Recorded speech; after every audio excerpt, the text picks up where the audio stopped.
Hi friends, sometimes back I and my friend Ashish Sadangi wrote one fictional blog, and the name of the blog was The Magnet Temple.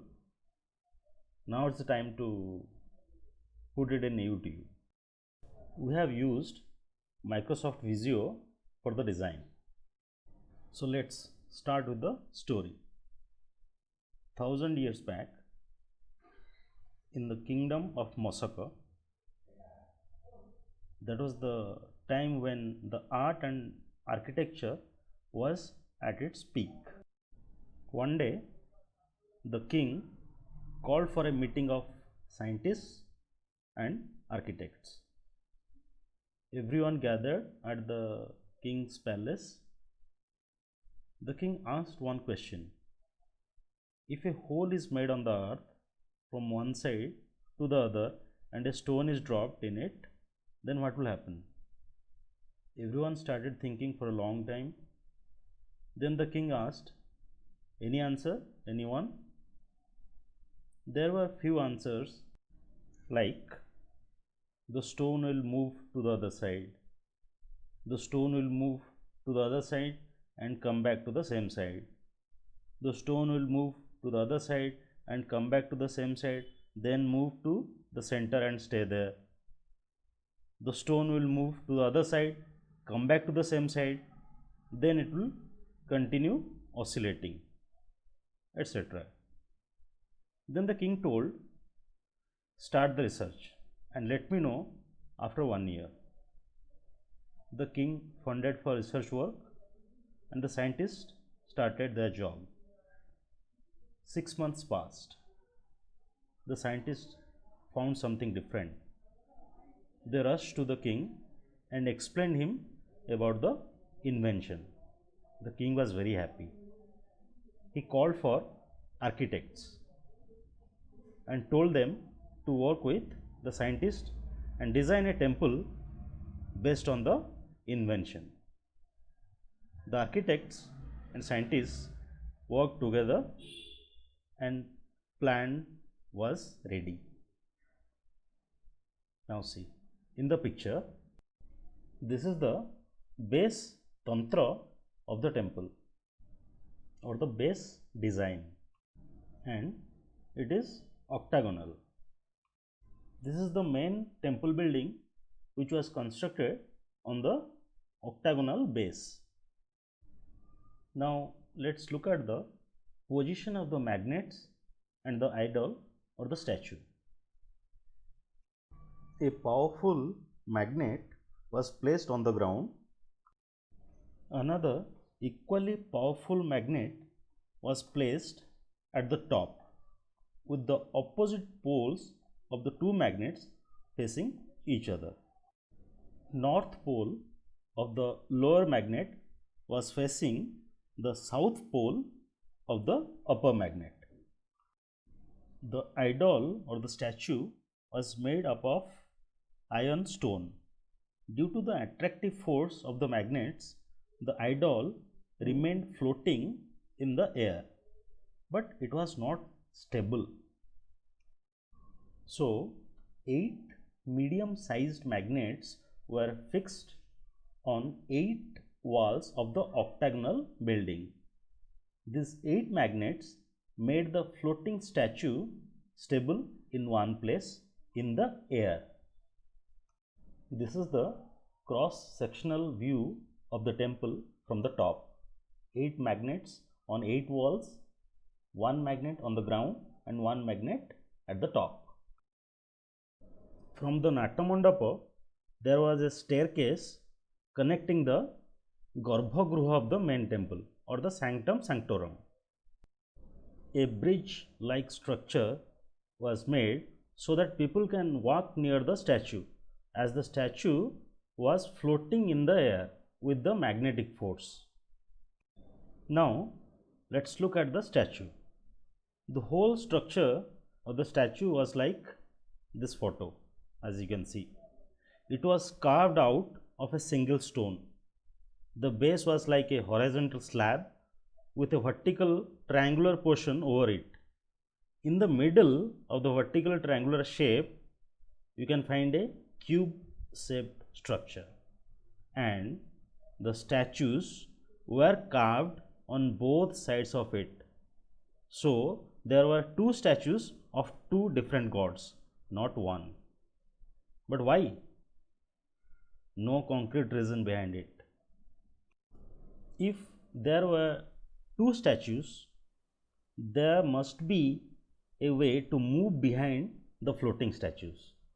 So the bridge like structure was extended so that people can take a round of the idols or statues and can view both of them. But there was a defect in this temple. What was that? Look at the poles of the magnets. North pole of the lower magnet is facing south pole of the upper magnet. This was the reason why the builders and engineers were not able to place the magnet at the top, as the opposite poles attracted each other and the magnet on the top crashed on the ground every time. The chief was very much worried for that reason. One day, a school kid visited there. His brother was working there, and as his brother fell ill, he came to inform the chief. He asked the chief why he was worried. The chief explained the situation to him. The kid then analyzed the magnetic structure based on his school studies. He explained that the reason behind the failure was the opposite poles of the magnet facing each other. He suggested to place the magnet at the top in such a way that the same pole of both the upper and lower magnets would face each other, so that there will be repulsive force instead of the attractive force, and any pole of the magnets would attract the statue made of iron stone. So the magnets were placed like this.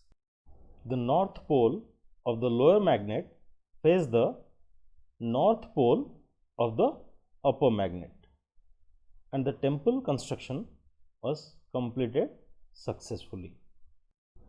500 years passed.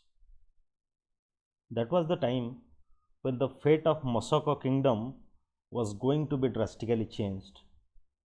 After so much fight with invaders, Mosoko came under foreign rule. A folk tale is like this. The temple was built near the sea. The foreign ships used to voyage near the coast.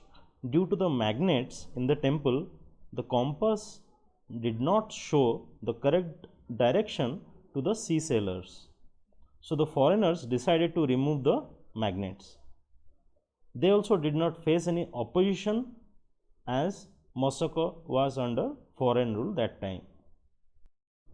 The foreigners first removed the 8 medium sized magnets on the walls of the temple.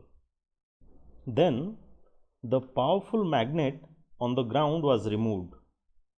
As a result, the idol or statue got attracted by the upper magnet, and the sharp pointed portion of the statue collided with it and developed cracks in it. Then the statue was tied with a rope and dragged to the ground slowly against the magnetic force and taken away. Then sharp pointed iron blocks were placed on the ground, which got attracted towards the magnet at the top and collided with it, resulting the complete destruction of the magnet. As the magnets which were controlling the whole building and got removed, the temple walls started collapsing with time, and the whole temple got destroyed. This is one story behind the destruction of the temple. There are multiple stories and legends too. No one is sure which story is a history. One question always comes to the mind: What happened to the scientists, architects, engineers, sculptors, and the kid who designed and built such a grand temple? No clues about that. Did they go somewhere else and build such massive and scientific structure? That is also a mystery. Time passed and the ruins of the temple are still there, but silent. It is told time passes but photo remains, which means the time will pass but the photo taken in the past will remain forever. Similarly, the ruins of the Magnet temple are like those photos taken 1,000 years back, but no one can see anything in it due to the multiple stories written intentionally about the destruction of the temple. This is a fiction which is inspired from a temple in Odisha. This does not speak anything about any proven history, but whatever might the history be, if there is any research on the science behind the temple which is currently in ruins, then it will yield good results in future. Thank you so much.